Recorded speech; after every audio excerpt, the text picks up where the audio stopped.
Oi, boa tarde, a paz do Senhor.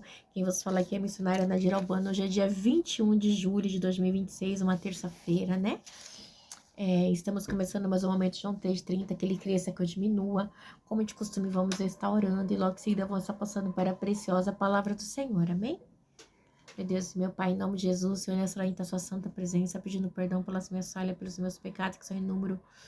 Meu Deus, me perdoa porque eu pequei no pensar, no falar, no agir. Meu Deus, toma minha mente, toma meu coração, leva cativo a ti. Nessa hora, meu Deus, eu apresento a vida do meu esposo, dos meus filhos, a vida desse irmão, dessa irmã que está do outro lado, ouvindo a meditação dessa palavra no momento de João 3:30. Abençoa, Senhor, essa vida. Abençoa aqueles que vão estar ouvindo essa live, essa pregação, essa ministração. Em nome do Pai, do Filho e do Espírito Santo, Deus da palavra. Amém? A palavra do Senhor diz assim, em Eclesiastes 5, o temor devido a Deus. Quando você for ao santuário de Deus, seja reverente. Quem se aproxima para ouvir é melhor do que os tolos que oferecem sacrifícios sem saber que estão agindo mal. Meu Deus, meu Pai, em nome de Jesus, Senhor, essa é a sua santa e preciosa palavra no momento de João 3:30. Que a missionária Nadir Albano desapareça, que Deus Pai, Deus Filho, Deus Espírito Santo, Deus apareça. Porque o objetivo, Senhor, desse canal é simplesmente pregar a tua palavra pura e genuína como ela é. Meu Deus, não é sobre mim, é sobre a Trindade, é sobre o Pai, o Filho e o Espírito Santo de Deus. Senhor Deus, Senhor, me ajuda a ministrar a tua palavra com humildade, com sabedoria, que é o que importa, Senhor. O importante é ministrar a tua palavra, porque a palavra é o próprio Cristo. Meu Deus, que eu diminua sempre. Eu preciso aprender de ti, Senhor. Eu preciso aprender cada dia mais de ti. Senhor, que eu diminua, que o Senhor cresça sempre, meu Deus. Em nome do Pai, do Filho e do Espírito Santo. Deus, amém? Jesus, amém? A palavra vai dizer assim, Eclesiastes 3, o temor devido a Deus. Quando você for ao santuário de Deus, seja reverente. Quem se aproxima para ouvir é melhor do que os tolos que oferecem sacrifícios sem saber que estão agindo mal. Não seja precipitado de lábios, nem apressado de coração para fazer promessas diante de Deus. Deus está nos céus e você está na terra, por isso fale pouco, né?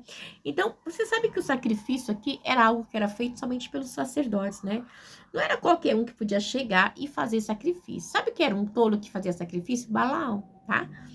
Balaque falou assim, faz sacrifício, oferece aí tal, né? Então, é coisa de tolo, porque para Deus ele só recebia o sacrifício do povo de Israel e mediante ao sacerdote, amém? Então, fala aqui, né, de uma religião superficial, que não tem base, ok? Aqui a base era o povo, era as leis que Deus havia dado, né, para o povo de Israel, mediante o sacerdócio, né? E quem não tinha, não recebia, ok? Então, quando ele fala assim, quando você for ao santuário, então assim, né, eles tinham que obedecer, né?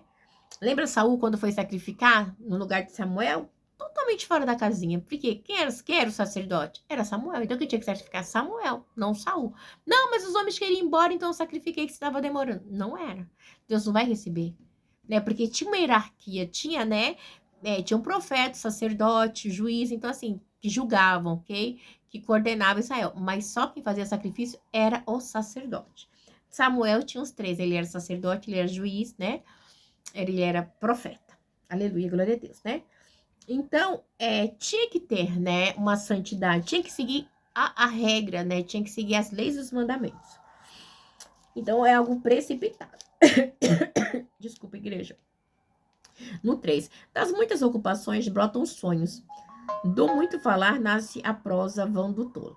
Quando você fizer um voto, cumpra sem demora, pois os tolos desagradam, né, a Deus. Cumpra o seu voto, cumpra o seu voto. É melhor não fazer voto do que fazer e não cumprir. Por quê? Porque voto naquela época era muito sério, né? Porque o voto, você votar para Deus, assim, eu vou fazer um voto, né? Então, o povo de Israel, quando fazia esse voto, ele não podia voltar atrás, ok? Porque era desagradável a Deus, né? Porque desagradável a Deus, porque quando eu fizer o voto, não é só fazer assim, eu vou fazer um voto. Não, é coisa muito séria, né? Jefité, acho que é Jefité mesmo, tá em Juiz, né? Ele fez um voto, né? Que se ele fosse pra guerra, não é Jefité. É Jefité, gente? Deixa eu ver aqui só um minutinho. Ah, então, igreja Jefté mesmo, tá? Tá em Juízes 11, que ele fez o voto, né? Vou dar um resumo. Juízes 11, 34. Quando Jefté chegou à sua casa em Mispa, sua filha saiu ao seu encontro, dançando som e tambores. E ela era a única filha, ele não tinha outro filho ou filha. Quando a viu, rasgou suas vestes e gritou: "Oh, minha filha, estou angustiado e desesperado, porque por sua causa, porque fiz ao Senhor um voto e não posso quebrar." Então ele fez esse voto a Deus, né? Que se ele fosse para a guerra e se ele fosse vencedor, né? Aquilo primeiro que saísse da casa dele, né? Ele ia dar, né, para Deus ali, né, em holocausto. E foi o que ele fez, né? Então, quando ele vai, né, e vê quem sai, né? A sua filha. A sua filha sai lá de dentro, amém? E isso para ele foi muito difícil, porque ele havia voltado. Ah, irmão, é voto de tolo? Não. Ele simplesmente voltou. Ele fez um voto com Deus. Ele não sabia que a primeira coisa, que quando ele chegasse lá, que ia sair da casa dele, ok? Seria a sua filha. Então é bem complicado, né? Essa passagem é uma passagem bem estreita, tá bom? De maneira nenhuma, ele não imaginava que a sua filha, né, ia sair, porque tinha esse costume ali. Você lembra de Miriam, né? E outros, como é que se diz? E outros povos também, quando eles ganhavam, as lutas, né, tudo, eles faziam o que eles simplesmente, eles iam e dançavam para Deus, amém? E é isso, né, que ele fez esse voto, né? Um voto bem complicado que ele teve que cumprir depois, à risca, ok? Então serve para mim, para você também.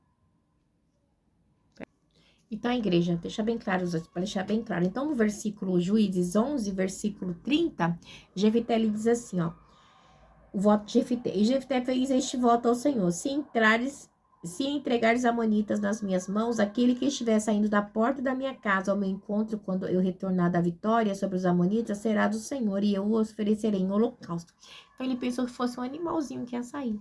Mas a realidade é que quem sai dançando na frente é sua filha quando vê. Amém? Que está no 35. Quando viu, rasgou, no 34. Quando Jefté chegou em sua casa, em Mispa, sua filha saiu ao seu encontro, dançando ao som de tamborim. E ele era filha única, e ele não tinha outro filho ou filha. Igreja, é óbvio que Jefté não sacrificou sua filha, porque Deus não aceita sacrifício humano, né? Mas a gente não sabe o que foi feito, porque a Bíblia não dá embasamento, né? Diz que ela foi chorar sua virgindade com suas amigas por um tempo. Mas então, volta que é a coisa muito séria, amém? Então, por isso que fala que quando fizer um voto, ok? Não faça voto de tolo, amém? Então, o voto é algo muito sério, amém? Né? Voto. Deixa eu dar um pause aqui. Então, a história de Jefté, ela é muito marcante por causa disso, amém? Ele diz assim, vamos lá no... E ele fez tudo apropriado ao seu tempo. Oh, meu Deus, desculpa, estou no voto, né? No 5. E é melhor não fazer voto do que fazer e não cumprir. Então, é algo muito sério aqui, né? O voto perante Deus, amém? Então, é algo que Deus, ele não quer, né, que o homem faça por fazer, ok? Ao povo de Israel. Agora, eu não sei eu e você nesse tempo como é que fica o voto, né? Não permita que sua boca faça o pecar. E não diga ao mensageiro de Deus: o meu voto foi um engano, né? Por que irritar a Deus com o que você diz e deixá-lo destruir o que você realizou? É meio a tantos sonhos absurdos e conversas inúteis. Tenham temor de Deus. Então, melhor ter temor, vou voltar e não cumprir, né? Porque nós somos falhos, igreja. Nós somos falhos, amém? As riquezas não dão sentido à vida. E naquela época, votou, tinha que cumprir. Hoje não. A gente faz um voto com Deus, a gente fala: ai, Senhor, que Deus ainda tenha a misericórdia dele sobre a mim e sobre a sua vida. As riquezas não dão sentido à vida, amém? Se você vir o pobre oprimido numa província e vir que lhe são negados os direitos e a justiça, não fique surpreso, pois todo oficial está subordinado a alguém que ocupa posição superior e sobre os dois a outro em posição ainda maior, né? Então, muitas vezes a gente fica indignado, né? Eu fico falando: Senhor Deus, quanta injustiça, Pai, quantas injustiças, meu Deus do céu. Mesmo assim, é vantagem a nação ter um rei que o governe e que se interesse pela agricultura. Quem ama o dinheiro jamais terá o suficiente. Quem ama as riquezas jamais ficará satisfeito com seus rendimentos. Isso também não faz sentido. Quanto mais a pessoa tem, mais quer, né? Isso aqui se chama-se ganância, tá bom? Avareza. Quando aumenta os bens, também aumenta os consome. E que benefício traz os bens a quem os possui, se não dar um pouco de alegria aos seus olhos? O sono do trabalhador é ameno. Quer coma pouco, quer coma muito, mas a fartura de um homem rico não lhe dá tranquilidade para dormir. Gente, tem gente que quanto mais tem, mais quer. Aquela pessoa, sabe, gananciosa, né? Há um mal terrível que vive debaixo do sol, riquezas acumuladas para a infelicidade do seu possuidor. Se a riqueza dele se perdem num mau negócio, nada ficará para o filho que lhe nascer. O homem sai nu do ventre da sua mãe, e como vem, assim vai, de todo o trabalho em que se esforçou, nada levará consigo, né? Então, essa fala aqui me lembra, sabe, de quem? De Jó. Não saí do ventre da minha mãe, não voltarei para lá, né? A gente lembra de Jó, né? Jó fez essa fala. Há também outro mal terrível. Como o homem vem, assim ele vai. E o que obtém de todo o seu esforço em busca do vento? Passa toda a vida nas trevas com grande frustração, doença e amargura. Assim descobri que para o homem, o melhor é que mais vale a pena é comer e beber e desfrutar o resultado de todo esforço que se faz debaixo do sol, durante os poucos dias de vida que Deus lhe dá, pois essa é a sua recompensa. Desfruta, viva, né? Então, assim, ele descobre, né? Porque igreja, às vezes a pessoa é tão avarenta, não posso isso, não posso aquilo. Igreja, a gente não sabe que dia que a gente vai chegar a nossa hora, que dia que a gente vai morrer, né? E quando Deus concede riquezas e bens a alguém e o capacita a desfrutá-lo, aceitar a sua sorte e a ser feliz em seu trabalho, isso é um presente de Deus. Aceita que você é rico, né? Raramente essa pessoa fica pensando na brevidade da vida, porque Deus o mantém ocupado com a alegria do coração, né? Alegria do coração. Então, igreja, por quê? Porque o coração do homem também é enganoso, né? Muitas vezes a gente se alega com as coisas fúteis dessa vida.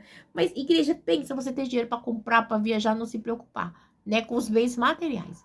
Mas nós não podemos deixar de nos preocupar com a nossa área espiritual, porque nós temos uma alma que é eterna. E esta alma, ela vai dar conta a Deus. Aleluia, glória a Deus.